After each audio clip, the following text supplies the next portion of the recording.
Welcome to Doctor's View with me, Dr. Bolivios. Join me as I discuss everyday topics in health and medicine and provide insights into everyday hospital life.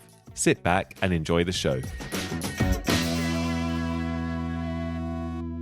Hello everyone, welcome to Doctor's View. I'm Dr. Bolivios. Today we are going to discuss international medical schools and one in particular, St. George's University School of Medicine in Granada.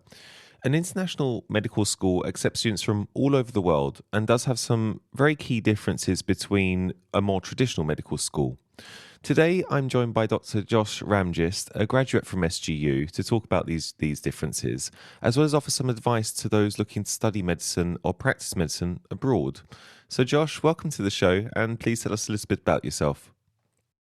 Sure. Thanks for the opportunity to be here. I really appreciate the chance to chat about my journey. My name is Josh Ramgist. I'm from Toronto, Ontario.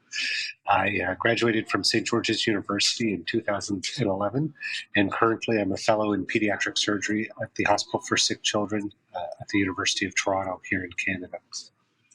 That's awesome. And St. George's University, we have one in England, but I think it's a very different one. Yours is the School of Medicine in Granada, is that correct? Yep, that's correct. Important to differentiate. I was actually part of our joint program, so I did my first year at Northumbria University in Newcastle, which was affiliated with St. George's, which is primarily based, as you said, out of Grenada in the West Indies. Mm-hmm. Awesome. And this is it's quite a large medical school from what I've been told and from what I've seen online. And so this is a medical school that accepts students from all over the world. Is that correct? That's correct. The student population is extremely diverse. The main catchment areas are North America in terms of both Canada and America, but there are students from across the globe who really have come to Grenada or through Grenada in order to obtain their medical training and then return back to their home countries. And what is it that St. George's offers that, say, a typical medical school would not? Is it I appreciate the diversity, and is it the accessibility to everyone from everywhere? Yeah, so it's when I think about the recipe of becoming a physician and going through medical school, there are your classes and then your clinical experiences. But then there are still like the objective measures, like being able to pass the tests. And so recognizing that medicine is kind of the same everywhere with its own little nuanced flavors, it's the opportunity to see that diversity, which is really unique. And so for students, SGU has the network and the institutional framework, if you will, in order to allow students to be able to come through the institution, gain that foundational knowledge. And then for their clinical applications, they've got opportunities, be it in Canada, in America, or in the UK. And then it's kind of like a second helping. They've got these sprinkling opportunities where they can see how medicine is practiced throughout the world in our various elective and selective opportunities. I see. And the entry criteria for St. George's, in the UK, we have it's a relatively standard path. We do our GCSEs when you're 16 years old. You do A-levels when you're 18 years old. You apply for medical school, and you can go straight into medical school, 5-year course usually, give or take, depending on if you do an extra year or not. And from there you qualify as a junior doctor. What's the process like for St. George's? Can you go as an 18-year-old to St. George's? You can, and that's part of the malleability of the St. George's program, where they recognize that because the student body may hail from somewhere like North America, like myself, where we've done a 4-year bachelor program prior to applying to medical school. But on the flip side, if a student's from the UK, they may have decided to come straight out of completing their GCSEs. And so there are a couple of different entry pathways that are designed to give similar levels of knowledge so that ultimately, once you get to the core medical program, you're in a position that the class is kind of at the same speed overall in terms of their level of knowledge and understanding. I see. So I'm I've had some familiarity with talking to people regarding the American process, and you mentioned this pre-graduate program that you have. So in America, am I correct in saying that you can't apply straight into medical school as say an 18-year-old? You have to do a pre-grad, pre-med course. Is that correct? You are absolutely correct. Yeah, there are no direct entries as an 18-year-old. It's so at a minimum in Canada, there are a couple of programs that'll take you with 2 years of an undergraduate, and so you'll be applying in your third year. Okay. Um, but those are relatively few and far between. The majority are entering with a bachelor's degree at a minimum already. And after the bachelor's degree, the medical course is still the same length as, say, any other medical course. It's still you add the 5 or 6 years after the bachelor's degree. So that's where it differs. Our medical program, at its core, is 4 years. Hmm. And so, having completed the bachelor's degree already, there are the 4 year option. Now, Okay. if an 18-year-old were to come, say an 18-year-old from America were to come to St. George's directly from high school, they would have the opportunity to do our pre-medical program, which is a 7 year option. So rather than what I did, which was 4 years of undergrad, Hmm. and then 4 years of medical school. Had I gone to St. George's right out of high school, I would have done 7 years cumulatively, 3 years in a pre-medical program, and then 4 years. Okay, I see. And in America, would it be would that 4 year option apply as well, or is it just at St George's? No, in America, it's 4 years, I both in see. Canada and Okay. America. Yeah. Okay. There's, within North America, there's a couple of schools, like a handful, that have a 3 year medical program. Uh, but again, that's few and far between. If I were to think of the 250 to 400 plus Hmm. medical schools in North America, the majority are a 4 year program. Okay. And does it matter what the bachelor's degree is in? Can it be? Does it have to be science orientated? No, it doesn't. There are certain, for St. George's, there are prerequisite courses, and they're kind of generic prerequisite courses that have science like basic biology, basic chemistry, organic chemistry, physics. But we also recognize that that's not everything. And so having experience and exposure to humanities and English is equally important as well. So the degree itself can be in anything, but the prerequisites are there. I see. And the 4 year program in the UK, we do generally have a 5 year program on average, and in the past, or depending on where you go, it can be split up into clinical, non-clinical. So you do sort of 3 years as the 2 or 3 years as a theory, and then you start going and seeing patients. Other courses, it blends it all into one from day one, and so you do a mixture of both, and you start seeing patients from day one, week one, which was similar to the course I was at. And how is that at St George's? So it's certainly clinic heavy in the last 2 years. However, that early exposure to clinical medicine happens throughout the basic science portion, which is the first 2 years of that 4 year program. Hmm. And so, though you may spend the majority of your time in a lecture or a small group tutorial, learning again the basic sciences that come with it, there are still opportunities for clinical exposure, either in the UK or in Grenada, both built into the system as well as part of just the nature of being in the environment. I see. And I have to ask because a lot of people that are listening will want to know, who are interested in going to medicine, in terms of the tuition fees and things like that. It's a very different system to, say, the UK, where you have 9,000 UK pounds for the year. I know that in America, and I imagine in Grenada as well, these are very different. There is. And so the fee structure mirrors that of most American medical schools, which Okay. are significantly more expensive. And, I say this as a Canadian who I very jokingly tell my wife, who's American and a physician assistant, that for the cost of her first year of undergraduate, in America, it was the equivalent of my undergraduate and graduate degree in Canada. So Canada and the UK are very much aligned in terms of being their their tuition having a maximum that's pretty affordable. Yeah. But in America, where uh, certainly medical school is expensive, there is a little bit more of a cost expenditure that your UK listeners would experience. Now, part of that is based off of what the reimbursement model is for physicians in in America specifically, and to some extent in Canada as well, Hmm. where because physicians are still very well compensated here, we've seen that from our students who take out loans for the entirety of their tuition, they're able to pay that all back within about 5 to 10 years from completion of their residency training. Okay. Because I'm correct in saying that the tuition fees go into the hundreds of thousands of dollars. Is that You are correct. Yeah, if you were to think of tuition lumped in, there is also the cost of living okay? as well as the registration, the malpractice insurance, which is required in the U.S. even at the level of a student.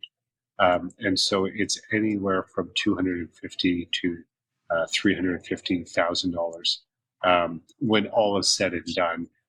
But that's including like flights, and we've we try to have our students well prepared for their budget so that there aren't any surprises or hiccups as they go along, so that they're able to recognize, like, are they going to be able to go on all of their residency interviews that they're going to have to, because that is taxing, and Hmm. unfortunately like, that takes a financial toll on you as well, especially since geographically going across America is much more expensive than going across, say, England. Yes, it is.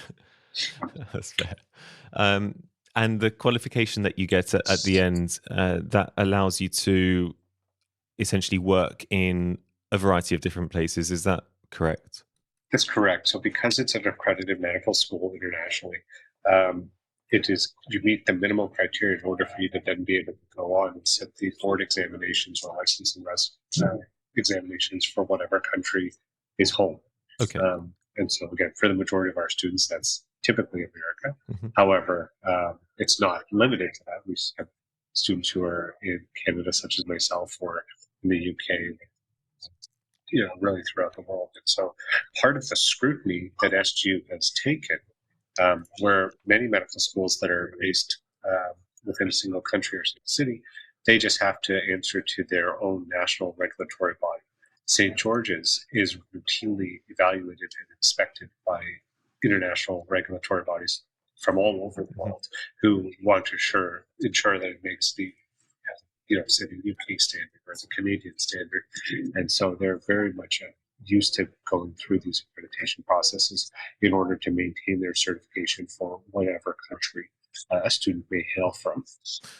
And how did you find going for with the qualification and then coming? Say you came to the UK at one point, and was there any problems in terms of did you have to sit any further exams or anything like that? It was we It acknowledged was this and came. Yeah, we acknowledge this, and you have the standard, and so there was no issues, and so I was able to, at every point, either working in the UK, Mhm. Canada, or America, it's kind of all the same paperwork and just sent to a different Sure. regulatory body, but it's the same. Here's your medical degree. Here's your transcripts. This is what your training has been, Hmm. uh, and then you send Yeah. them a fee, and off you go.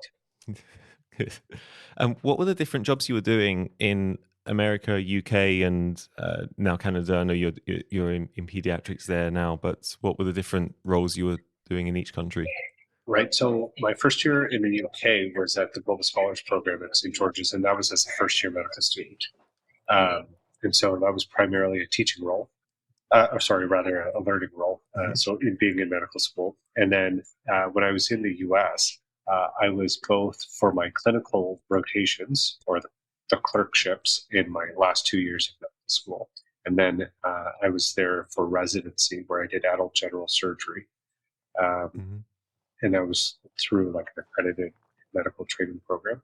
And now I've come back to Canada here for a fellowship or subspecialty training in pediatric surgery, which again is it's different than in the UK where Yeah. it's possible to go directly into pediatric surgery right out of Sure. completion of medical school.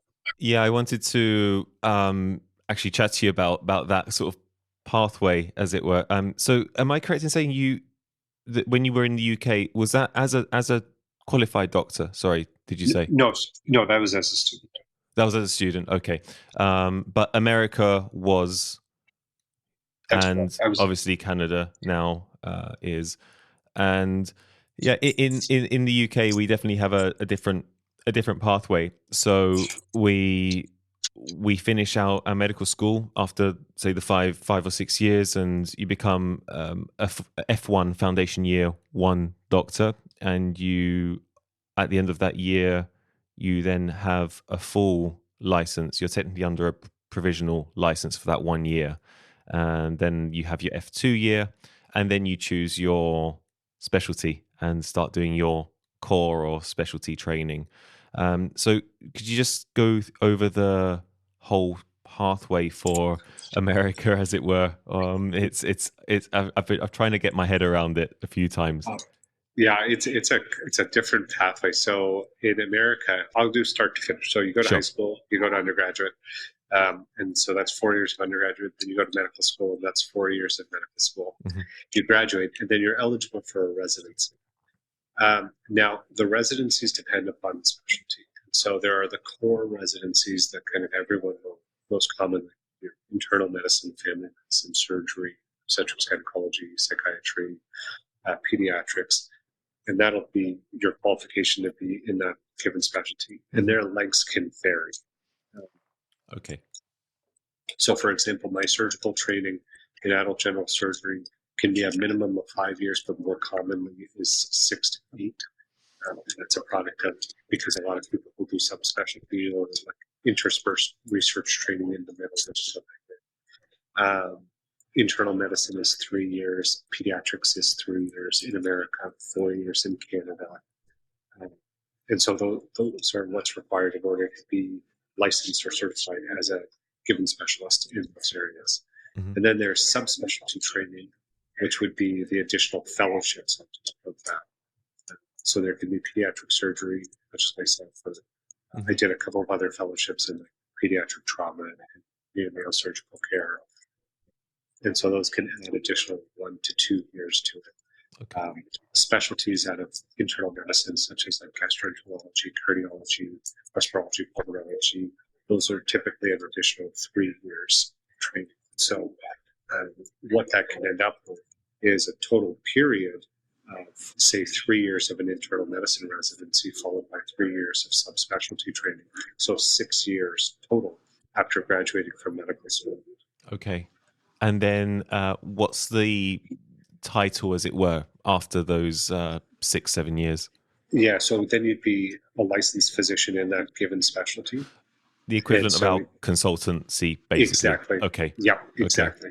So actually, the time to consultancy, if you do the straight through and don't take any breaks and whatever, isn't actually too far off the UK one, really. No, not at all. It's very similar, in fact. And where a student could run into trouble is if you try to cross between the two, Okay. because then you could end up doing your like F1 or F2 year and then moving to America and not necessarily picking up the speed. If you then end up where you could have done, say, pediatric surgery right out the gate, you Sure. could have ended up having to go through all the hoops. Yeah, as so well. it's starting again, essentially, isn't it? It'd be the equivalent Yeah. of in the UK of changing a specialty. That's exactly it. Yeah, which is something I did actually, and so I have a bit of experience with that one. And the patient journey, I did a bit of I did part of my elective at medical school. I went to Chicago and experienced a little bit of the American healthcare system and a healthcare system outside of the NHS that we have here in the UK. And I found it quite interesting in terms of the different dynamics of the way healthcare is delivered. Ultimately, it's the same in terms of you want to help the patient and you want to help provide a cure or do an operation. But there was definitely a different focus on, say, insurance and not having insurance and things like this, and which is something very, very alien to the UK, as it were. And what is the sort of typical patient journey when they come into, say, if they require an ambulance, and from then on, what is it that happens? So in Canada, it's the same as the UK Yeah. because there's a centralized healthcare system. Hmm. In America, it's really variable, Okay. and it's variable depending upon the insurance status. Now, the Affordable Health Care Act has certainly changed a little bit in terms of being able to provide opportunities for um, all citizens to be Hmm. able to obtain some level of health care that provides adequate coverage. Um, However, it is a little bit variable in terms of what is your insurance carrier provided for and things being in or out of the network. And so, um, depending upon the state that the patient is in, so there are certain elective things that they would have to coordinate to ensure that they're quote unquote in the network. Um, and then there are other opportunities that they would be able to, in the setting of an emergency, that is covered by the government. And that Okay. comes from TALA, which basically says that patient in need who comes through the emergency department cannot be turned away from receiving care. And so that works, if you will, as a safety net to ensure that, irrespective of financial status, patients are still able to receive adequate care. Sure. And what would happen afterwards if, say, someone comes in as an emergency? Say if they've had a heart attack, they come in for an emergency. They need the CCU, intensive care unit, whatever. They've been in hospital for quite some time. Obviously, they're in a state where they were unconscious or not able to provide any healthcare insurance details, and it turns out they didn't have insurance. What happens then? Yeah, so my residency was in Brooklyn, New York, and so it was an interesting pair mix where a lot of people didn't have health insurance, and I think as an institution we recognized that, and so primarily it was about taking care of the patient first, and you deliver the highest quality of care to anyone irrespective of financial status, Sure. and then you sort that all out. Okay. But ultimately, uh, the first and foremost is take care of your patients, make sure Sure. that they're okay. And then there's a matter of understanding what the financial situation is, and what is the extent of their financial or healthcare needs. Part of it is an access as well, where for various reasons the patient may not have been able to obtain uh, health insurance that was provided by the government. So Okay. if they again, there's like a sweet spot. So if you don't earn it, then the government provides health care. But obviously, you have to have applied for it. And if you earn enough, then your employer or you independently Hmm. have to have sought out health care. But again, you have to apply for it. And Okay. in my experience, what can be the limiting factor is being able to navigate the government form, fill out who you.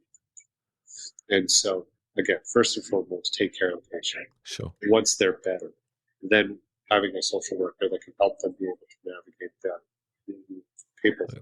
to be able to then obtain government assistance if they require it. Okay. So if it's a situation where they get a big bill that they can't immediately pay off, or can't pay off, then there's some a system in place that helps with this. Is that right? That's correct. Yeah. Okay. Yeah. Okay. I've actually wondered because you hear different things, and it was nice to actually find that out. Yeah. So Well, you always hear the start of it of I received a bill for X thousands of sure. dollars. But nobody ever says, well, whatever happens to the bill? The bill typically doesn't get written out, nor is it paid in its full. It's usually at some rate that is pre-decided or predestined. So, So it's like and a compromise, as it were, in the yeah, middle. exactly. Okay. Right. Yeah, exactly. And part of that, and we won't go into the health economics of Sure. how that's negotiated, but it is essentially the same system that exists both in the UK as well as in Canada, where physicians are able to establish what they believe is the appropriate cost for services rendered. And Okay. it's just a matter of where that negotiation happens. In Canada and the UK, that negotiation happens at a government level with a single payer model. Whereas in America, where there's multi-payer model, that conversation happens at the level of the insurer and the institutions directly. Hmm. And so by not having insurance as a patient, what ends up happening is you're just stuck in the middle because you don't have that say, lobbying body that's able to make the larger negotiation that Sure. you have within, say, Canada. I see. And your time at SGU, how did you find it prepared you for all these different healthcare systems that you've had experience in?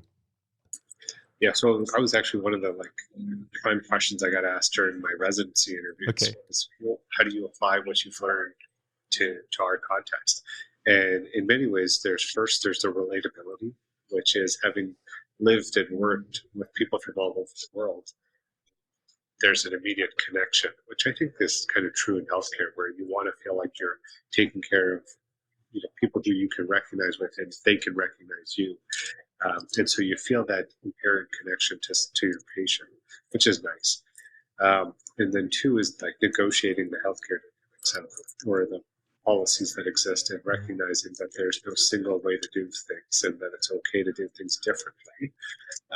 And so being able to have exposure to that is really helpful in the sense that quite often I'll look at things and go, well, in America, we would have done this, or in the UK, I saw this, or in Canada, I think we would do that. And to recognize that there's no perfect system, but to have exposure to the different ones has allowed me to have that open mind to say, oh, there are some really high points to various programs, and we should be talking about how do we implement them universally so that you're able to cherry pick what's best out of everyone. So it's one of those situations where if you're looking to work in a number of different places, going to an international medical school actually has quite a lot of advantages. It does. And if I think about a lot of people I know who do a lot of international work, they have they may have gone to a traditional medical school at a single institution in one country, but they've then had to diversify their experiences in their subsequent training in order to have that cultural mix, which I just have from having gone to St. Joseph's. I see. I see. The In the UK, when you're doing your training, and we go even within a specialty training, you're often going from one hospital to another, and that can sometimes mean moving quite a good distance sometimes. And I think things have improved ever so slightly now, where they try and keep you, even though you rotate around different hospitals, they try and keep you within a sort of certain area a bit better than perhaps in the past. And is that the same elsewhere where you've experienced, where you have to go from one hospital to another to get different exposures? So it's an option. And SGU's network is over 75 to 80 different clinical sites across the world. Okay. And but rather than put you in what would be a disastrous scenario of like rotating in Canada and then going down to America and then having to hop over to the UK, which is possible, you have the option to either be geographically limited and staying within a certain region. So like I stayed in Brooklyn for my entire third year. And that was because it was easier for me to find a single place to live and rotate at a single hospital. Okay. So you rotate around in the medical. So that's something very different to the UK. Our medical school, you stay in one place. So you rotate around different areas within the entire sort of medical school program. Is that what you're saying?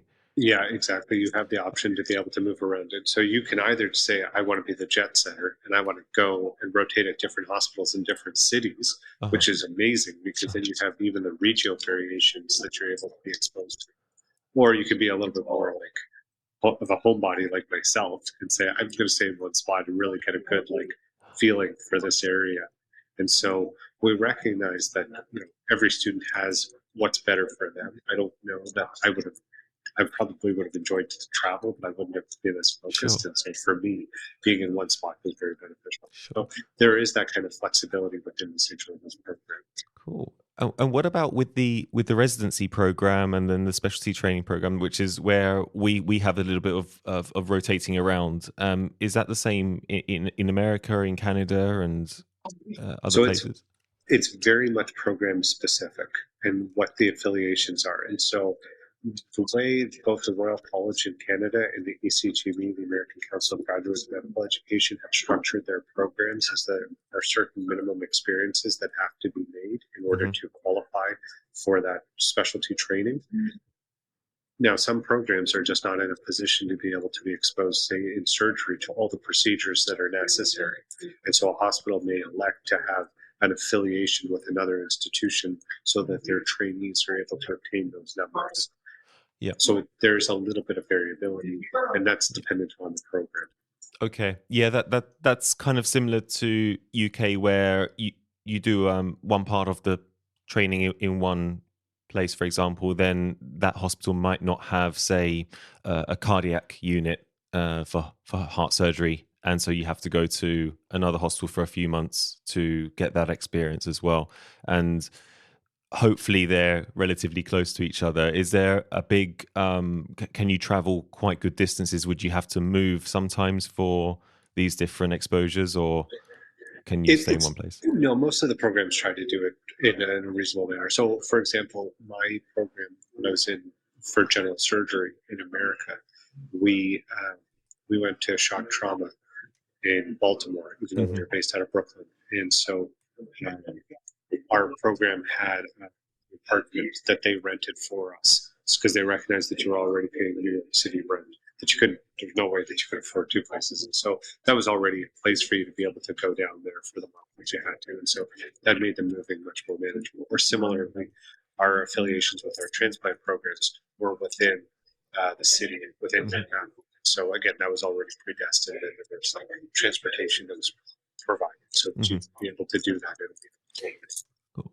And Josh, there's quite a lot of UK graduates who they do a few years in medicine, and a lot of them do want to do the USMLE exams and then go to America, or sometimes move to Australia, New Zealand for a few years, to gain more experience and in certain areas, and then sometimes come back. Or I have a few friends who went over to Australia and actually just stayed there.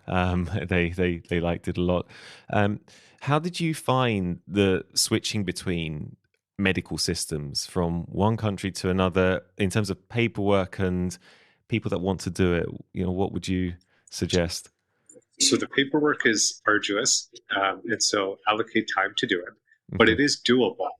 Um, Fundamentally, it's just a matter like the internet is a powerful tool, and so being able to ask questions. A lot of the regulatory bodies are pretty accessible, and so being able to ask questions about the various forms that have to be filled out are very doable. Hmm. For many, they have a centralized certifying system. So, like in America, there's a centralized body. In Canada, it's the same. And so they verify the documents, which can then be used or used between the different countries, even. Okay. And so that's one of the best strategies is to be able to pay for the verification Okay. of all the credentials in order to be able to then do the necessary applications. So that's part of it. And then also at the individual institution levels, there's usually a graduate medical education office. Those people are great to chat with because they've had learners who have gone through the system already, and so they may have some insight in terms of what takes longer, what doesn't take so long, Hmm. how to structure, schedule. I see. Okay.